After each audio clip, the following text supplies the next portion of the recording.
The average Kiwi will earn $3.1 million in their lifetime, but most of us feel like we're going backwards. So can the average Kiwi become a millionaire? Well, to figure that out, first we need to uncover how many New Zealanders already are millionaires right now. Then we need to understand the three things that separate Kiwis who become millionaires from the ones who don't, so that by the end, you'll know if it's possible for you to become a millionaire right here in New Zealand. Growing up in my small hometown, I only knew one wealthy person. His name was Craig Norgate, the first CEO of Fonterra. And he was the local success story, the boy who made it big. And to me, that was what rich people looked like. Big titles, big companies, big salaries. And it wasn't until years later that I read this book called The Millionaire Next Door, and it blew my mind, because that's when I realized that most millionaires don't look like millionaires. They drive Toyotas, they shop at Pak'nSave, they live in 3-bedroom houses on quiet streets in average suburbs. You'd walk past them and never know that they're rich because they just look normal, right?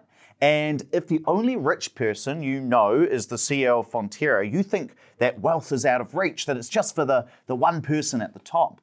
But when you realize that quiet millionaires are walking past you every day, suddenly it feels possible. Because the truth is, the millionaires are among us.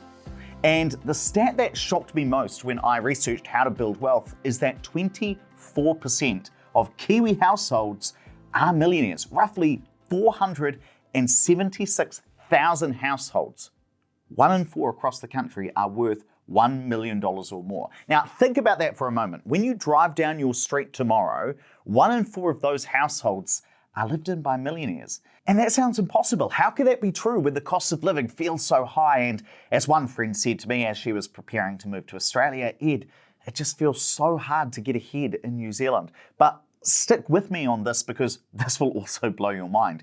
New Zealand is actually one of the richest countries in the world. So the researchers for this report lined up the average person from all the different countries, from the richest all the way down to the poorest. And it turns out the New Zealander would be standing in 6th place with a wealth of about $352,000, only 5 countries ahead of us in terms of per person wealth.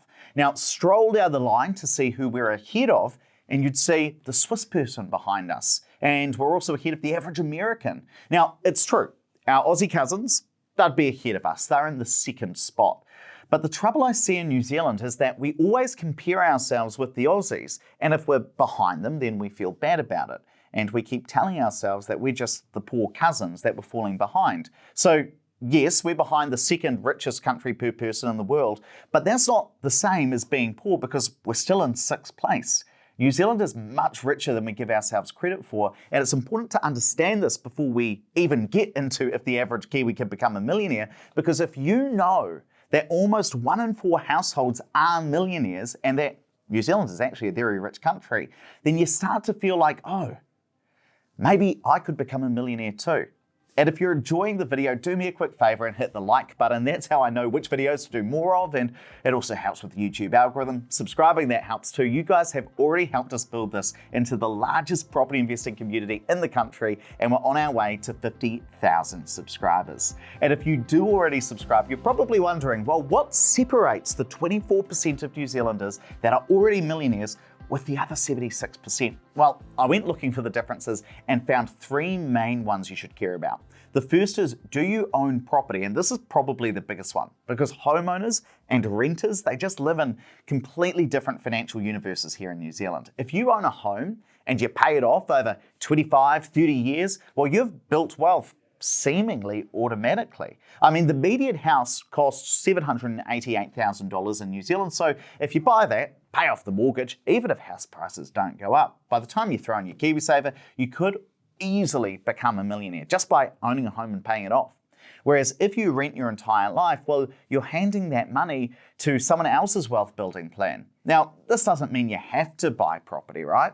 But if you look at the millionaires and who they are in New Zealand, they mostly own homes. The second thing that Kiwi millionaires have in common is time. They tend to be older, because if the average Kiwi might earn $3.1 million over their lifetime, well, at 25, you've earned less than 10% of that $3.1 million.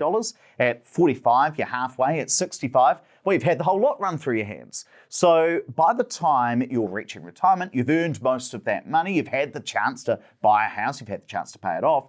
And you've had that time for your assets to compound and go up over time. Now, that's not a criticism. It's just how wealth works.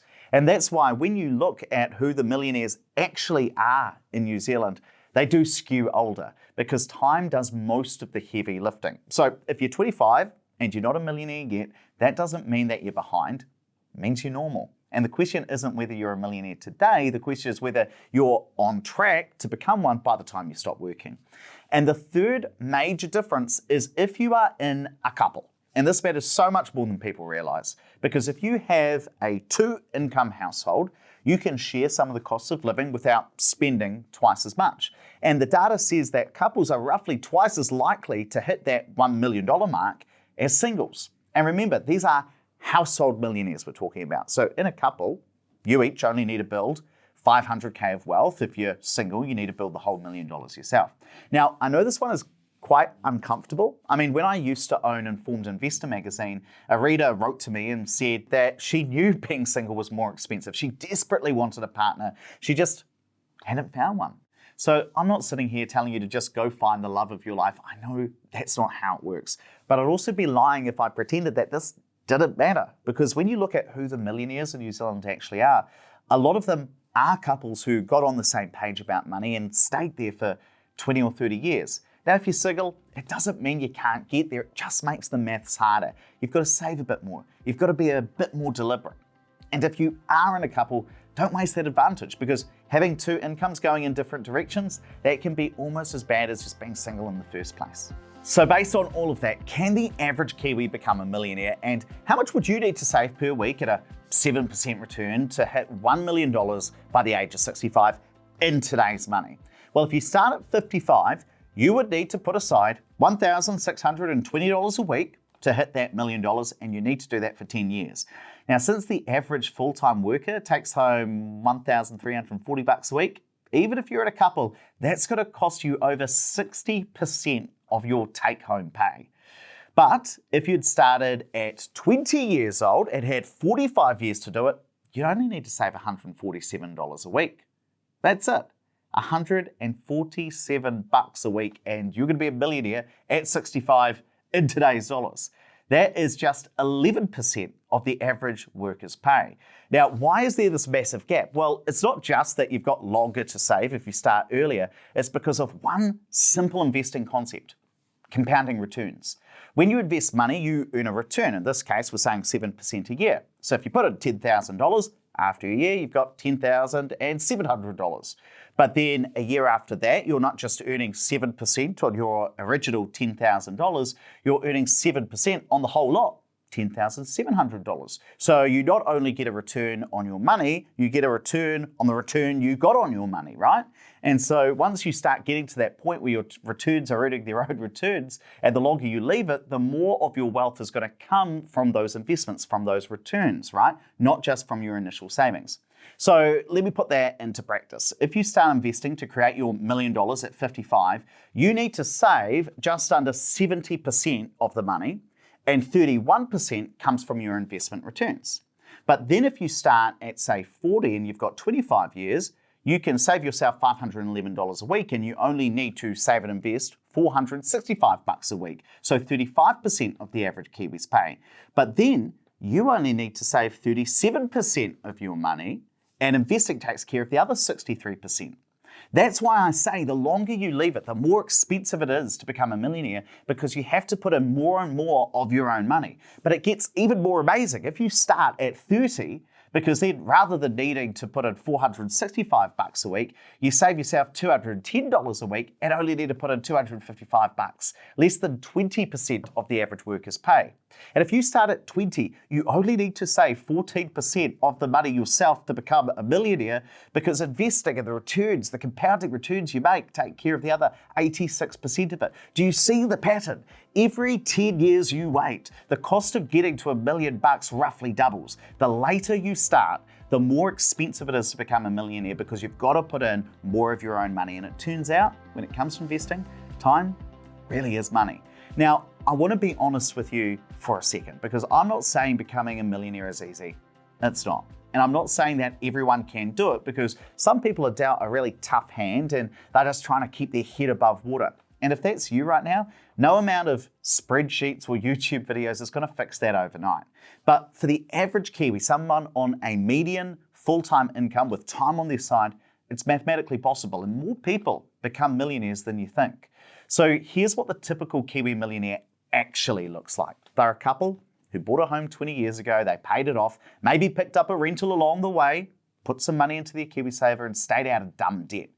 They didn't do anything flashy, they just did the basics consistently for a long time. And here's what I've noticed in my time running Opus Partners. When Kiwis go from being homeowners to property investors, that's often the moment they go from being on track for just a comfortable retirement to being on track to actually be millionaires, because property can do some pretty heavy lifting. Once you've bought your first home, the next one is easier, and the one after that is easier again. And that's why the 24% of Kiwi households who are millionaires, many will own a rental or two on top of their own home. So if you want to figure out if property investment could be your path to becoming a millionaire, make sure you book a free portfolio planning session with one of my financial advisors. They'll run your actual numbers, look at your income, your KiwiSaver, your home's equity, and tell you honestly if property could be the right fit for you. It's free, the link's down in the description. So the question isn't whether becoming a millionaire is possible, it's if you're going to be one of them. And if you want to see how ordinary Kiwis actually build their wealth, I made a whole video showing you how to use one house to buy 5 more. Tap the video on your screen and I'll see you in there.